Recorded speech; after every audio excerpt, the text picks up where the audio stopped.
Hello, कैसे हैं आप लोग। तो आज मैं आप लोगों को लेके चलूंगी हिमाचल के एक छोटे से गांव के उन ऊंचे पहाड़ियों पर, जहाँ पे पहाड़ियों के ऊपर एक घाटी है और उस घाटी का नाम लेने से आज भी लोग वहाँ के डरते हैं। और उस घाटी का नाम बहुत साल पहले से खूनी घाटी नाम से माना जाता है। ये कहानी है एक ऐसी डायन की जो उस घाटी में रहते थे और जिसका बदला मौत के बाद भी जिंदा रहा। और कहा जाता है उस घाटी में जो भी जाते हैं कभी जिंदा वापस नहीं लौटते हैं। तो हिमाचल के चंबा के पास एक छोटा सा गांव है जिसका नाम है भनोडी। और वहाँ के लोग बहुत ही शांत, बहुत ही अच्छे हैं। पर एक बहुत ही खास बात है उस गांव में कि शाम के 7 बजे के बाद सब लोग अपने अपने घर में घुस जाते हैं और कभी दरवाज़ा नहीं खोलते हैं।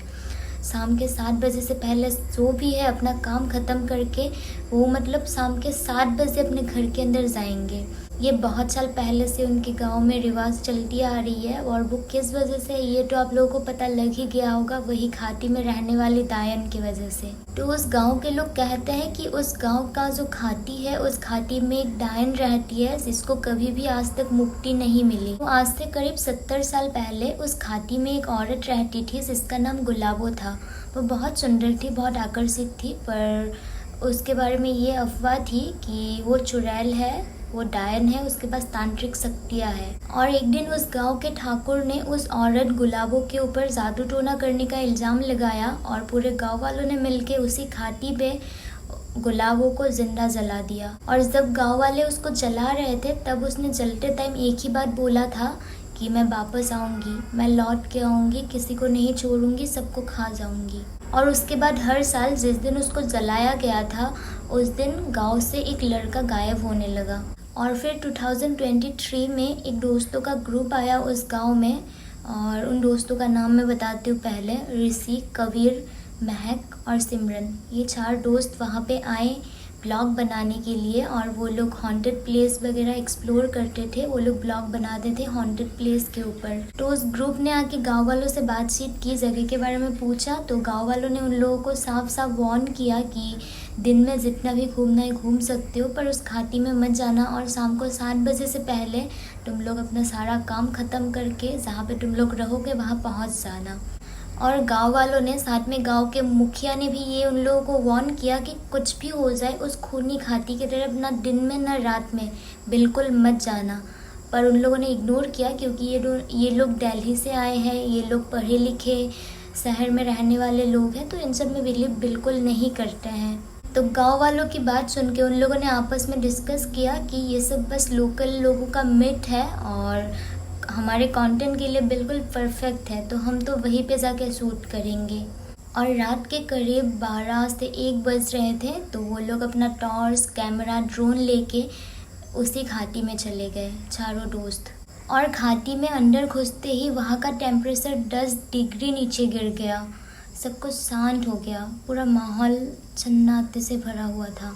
पर उन लोगों को कुछ भी अजीब नहीं लगा क्योंकि वो पहाड़ी इलाका है और टेम्परेचर ऐसे नीचे गिरते ही रहता है वहाँ पे। और वहाँ पे सब लोगों ने अपना अपना कैमरा निकाला और शूटिंग करना स्टार्ट कर दिया। और सब लोग थोड़े थोड़े डिस्टेंस में थे। तो ये तीनों तो कैमरा से शूट कर रहे थे, बाकी महक ने ड्रोन उड़ाया था। और उसने जब ड्रोन का फुटेज चेक किया तो ड्रोन के फुटेज में उनको दिखा कि एक औरत की उल्टी पैर और हवा में लटकते हुए बाल, ऐसा कुछ दिखाई दिया। कुछ क्लियर नहीं था पर कुछ धुंधला धुंधला सा था। तो सब लोगों ने मिलके देखा वो सब कुछ और सब लोगों को थोड़ा सा अजीब लगा और वो लोग वहाँ से निकलने ही वाले थे। तभी ऋषि को पीछे से किसी की हंसने की आवाज़ आई। उसने पीछे मुड़ के देखा तो उसने देखा कि वही सफ़ेद कपड़ों में वही औरत, लाल आँखों वाली, जिसके पैर उल्टे हैं और वही हंस रही है। जो कैमरा में, ड्रोन कैमरा में रिकॉर्ड हुआ है वही औरत, और वो हंस रही है ऋषि की तरफ देख के। तभी उस डायन ने हंसते हुए ऋषि की तरफ देख के बोला कि तुमने मुझे बुलाया, मैं आ गई, अब मैं तुमको यहाँ से कहीं नहीं जाने दूंगी। उस औरत को देख के ऋषि बहुत डर गया और वो वहीं पे बेहोश हो गया। और उनके सारे दोस्त इधर उधर, वो लोग शूटिंग कर रहे थे और निकलने वाले थे, वो लोग अपना शूट कंप्लीट करके। और दूसरे दिन पूरे गांव में हंगामा मचा हुआ था। पूरे गांव वाले डर के मारे कांप रहे थे।